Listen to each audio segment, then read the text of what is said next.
I'm Tim Carroll. I'm Oscar Dawson. We're Holy Holy, and you're watching the AU Review. And the Pacific came out earlier this year, and I guess that was the first sort of note of intent, I guess, about what the band is and what's coming, what you intend to do in the future, both on tour and on record. How do you feel that the Pacific, was received, and both on record and on the road, and how are you finding those songs have transformed since then as well in the live environment? I've been really surprised. I mean, I've been a little bit surprised with how it's received, maybe because, I don't get my hopes up too high. It's been really great. A couple of songs have got added to the radio, and it sort of opened up a whole lot of touring that we otherwise might not have done. We went on tour with Ballpark Music earlier in the year, and we're currently on tour with Boy and Bear, and, so on and so forth. And so it's given us a bit more of a platform, which has been great, and playing some rooms and more people at the shows and getting a better and better crowd response. It's definitely, then fed back on the kind of the way we've been writing as well, and we've sort of started, like Tim was saying earlier, pushing it a bit harder, and Tim's been singing more out, and we're, Ryan Strathy, our drummer, he hits the drums pretty hard, and he's been really playing a lot more, and we've been working together, and so it's kind of opened up a few opportunities, I suppose, and creative opportunities as well, which we've been exploring. And of course there is a lot of touring coming up. You've got the History single tour once the Boy and Bear tour wraps up, and then you've got a couple of festival dates as well. Yeah, so we're doing our own tour through October and November, which will be fun, playing Northcote Social Club in Melbourne, Brightside in Brisbane, Newtown Social Club in Sydney, a few other places, going over to Perth to play our first headline show there, which will be nice. So that'll be really fun. It's always nice to play our own sort of shows because we sort of play for an hour, play a bit longer, and can kind of stretch out a bit more.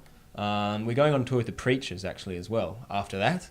So that'll be great. That'll go through to kind of December time, and be really great to play with them again on some bigger stages, which will be nice. And those guys are really doing well, and really dig their music. So and again, that'll be a different crowd because Boy and Bears, they've got their crowd, and we can kind of have fun, kind of sort of playing to that crowd, and then our own, and then the Preachers, their crowd will be a little bit different again, and I think it'll be really fun adapting to that.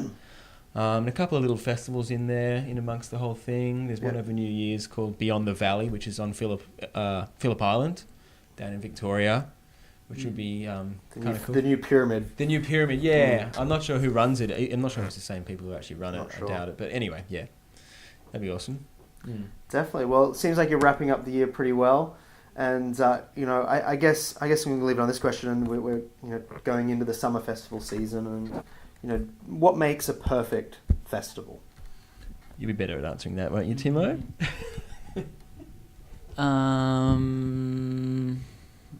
Well, look, I guess there's like two kind of sides to a festival from my point of view. One is like programming, and the other is like the experience of the event and the people that are there.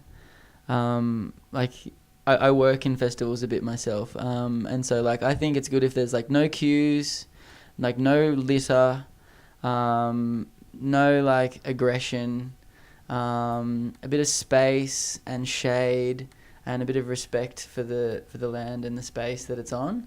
And then programming wise, I guess it's just nice if it's kind of like a good mix of things and exciting, like challenging music. And I think it's good also to have some breaks in the program, to not like get bombarded with like really loud music from the main stage. I think it's kind of nice to like see a few bits and pieces, and then maybe go and see something on a smaller stage and kind of move around a little bit. But I think a lot of the time, I think people who attend festivals like punters, it's about who they're there with, and the kind of the experiences they have is kind of really what defines whether they have a good time, less so than who's headlining. You're welcome to be biased here. Are there any festivals in Australia or anywhere else that you feel have ticked those boxes? Meredith, I yeah, think. like Meredith, Golden Plains, and Boogie and Wave Rock are all like festivals that I kind of look up to in terms of like what they support. Like referencing some of those things we just talked about, like respect for each other and looking after the space, and then you know, Meredith and Golden Plains do a nice job of, you know, picking up some small bands that, or bands that aren't sort of looked after so much by some of the big, like Triple J and some of those other radio stations. Like, they'll sort of open up to a bit of a wider palette of national and international artists. And they kind of are a bit ahead of the curve, I think. I mean, Laneway's another one that I think do a good job of curating and keeping ahead of like what's happening, and they're a bit of a tastemaker in that way. Just less laneways now, more kind of open spaces. Yeah, that's right. Yeah. Yeah, it kind of grew out of the laneway specifically, didn't it? Yeah.